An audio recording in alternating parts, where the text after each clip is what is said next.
Hey guys, welcome to week 2 in layout and design. I hope that you did your syllabus contract for last week and are ready to learn about some design theories and principles this week. So let me go ahead and share my screen with y'all. If you've been in my classes in the past, you know this is something that I struggle with sometimes. Don't know why. Okay, make myself a little bigger here. All right, so the reason why we're starting with design theories and principles, I don't remember if I mentioned this in my week 1 video or not, but when I went through design classes, it basically was like we learned the programs, we learned where different tools were and everything, and we were told if things looked good or they looked bad, but our professors weren't really able to explain to us why it was bad or why it was good. So I'm hoping that by us going over a few of these theories and principles, not only will it help you make um, better work in the long run, but also you'll be able to speak intelligently about layout and design. And when we get to parts where you're either looking over each other's work or I'm giving you feedback, you know where that advice is coming from and you have some words to be able to discuss it as well.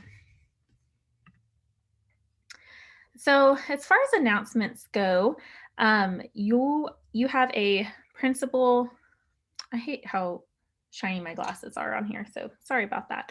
Um, you have a principle and theory example that is due this Sunday. Remember, I have all assignments due on Sunday, so our work week is Monday through Sunday in this class. It'll be due before midnight.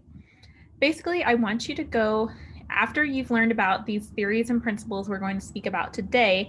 I want you to go and find a real life example of this being used. So it could be on a billboard, it could be in a magazine, a flyer, whatever you want.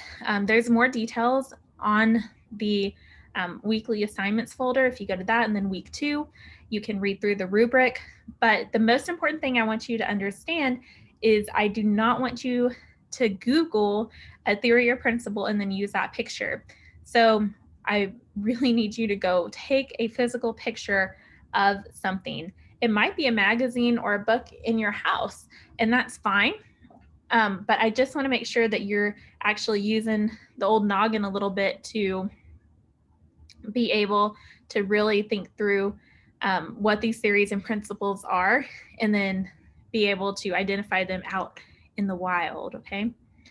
So that is your assignment that's due this week. It's worth 50 points.